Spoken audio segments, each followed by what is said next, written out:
Gracias, Patricia. Bueno, entonces vamos a continuar con lo prometido. Habíamos aprendido a dibujar un caballo de perfil y vamos entonces a darle un poquitito de color y ver un poco cómo es la técnica o una de las técnicas adecuadas para generar el volumen y el claroscuro en el caballo. A veces una de los errores es tratar de resolver todas las problemáticas de color, claroscuro, reflejo, sombra, en una sola pasada. Entonces yo lo que les voy a proponer es que vayamos en dos pasos resolviendo de a poquitito una problemática por vez. Lo primero que voy a hacer entonces es humedecer la zona que voy a pintar, es decir, mejor dicho, humedecer todo el caballo con un pincel, solo con agua, de manera que a medida que yo vaya pintando, el color se va a ir fusionando y se va a ir de alguna manera desplazando suavemente los bordes para que no me quede demasiado duro y demasiado marcado.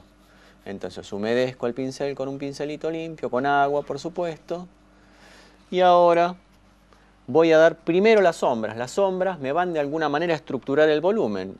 Yo tengo que obviamente pensar de dónde tengo la luz, pensar un poquitito en la anatomía del caballo y decir, bueno, entonces si tengo la luz de este lado, voy a tener la sombra de este lado y voy a ir de alguna manera construyendo con luz y con sombra el volumen del caballo.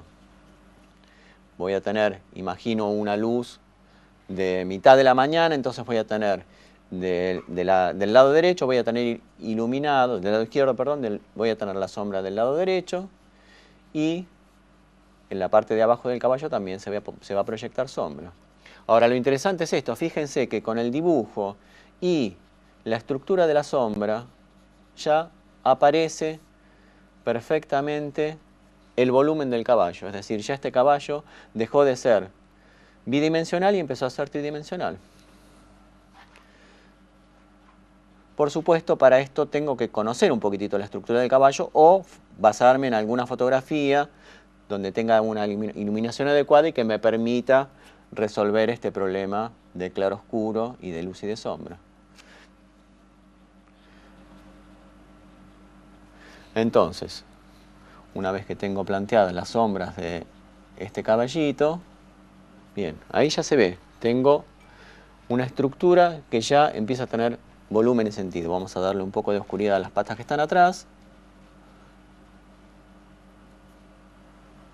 Si les doy un poquitito más oscuro que las de adelante, porque además como el caballo proyecta sombra sobre su panza, se van a ver más atrás como en un plano por detrás del plano de la pata delantera. Entonces ahí tenemos mi caballo tridimensional. El siguiente paso que voy a hacer entonces es definir de alguna manera el pelaje que va a tener este caballo, porque esta primera base me sirve para un caballo tordillo, para un zaino, para un alazano o lo que fuere. Entonces lo que voy a decidir ahora es que este caballo va a ser un alazán. Entonces sobre esa base de color voy a poner el color del pelaje del caballo. Voy a utilizar tierra de siena tostado, que es rojizo y que de alguna manera me va a sugerir el pelaje rojizo y los brillos dorados que tiene un alazán. Entonces ahora vamos otra vez a humedecer un poquitito una vez que esta primer capa está seca. Humedezco un poquitito, otra vez con el pincel suavemente sin arrastrar la capa anterior. Y entonces voy a poner el color del pelaje. Fíjense, donde trabaja sobre el blanco el color se ve brillante. Donde trabaja sobre la base anterior el color se oscurece y se ve el volumen sugerido del caballo. Si yo quiero que la sombra sea bien transparente, voy a dejar más clara, es decir, voy a pasar menos color del color del pelaje, en este caso el tierra de siena, sobre las partes en sombra. Entonces la sombra se va a ver como más transparente, como más luminosa que si yo simplemente pintara todo con el tierra de siena, luz y sombra. Voy a entonces tratar de pintar solo donde quedó la luz y un poquitito, encimar un poquitito para que se fusione la luz con la sombra en las partes donde pinté anteriormente con el índigo. Vamos a darle acá a la cola. Y a la cabecita voy a dejar una pequeña lista blanca porque este caballito tenía una pequeña mancha en la cara que me permite además o que me ayuda a definir la frontalidad de esta imagen, es decir, que la cara me está mirando de frente. Voy a oscurecer ahora un poco el morro del caballo.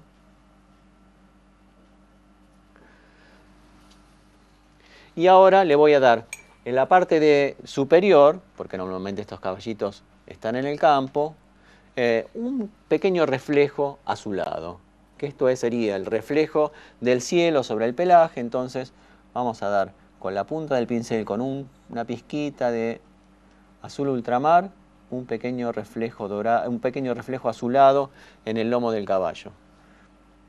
Y ahora voy a acentuar simplemente las sombras en las partes donde la sombra se proyecta y se profundiza con más intensidad. Entonces, otra vez al índigo con un poquitito de tierra de sombra y voy a dar mayor profundidad a la sombra en la parte de los ijares, es decir, en la parte donde se encuentra la pata trasera con el vientre, en lo que sería la axila del caballo, el pecho y debajo de la cabeza en el nacimiento del cuello. Vamos a marcar también los agujeros de la nariz y los ojos. Un poquitito de este tono oscuro para acentuar la crin y la cola.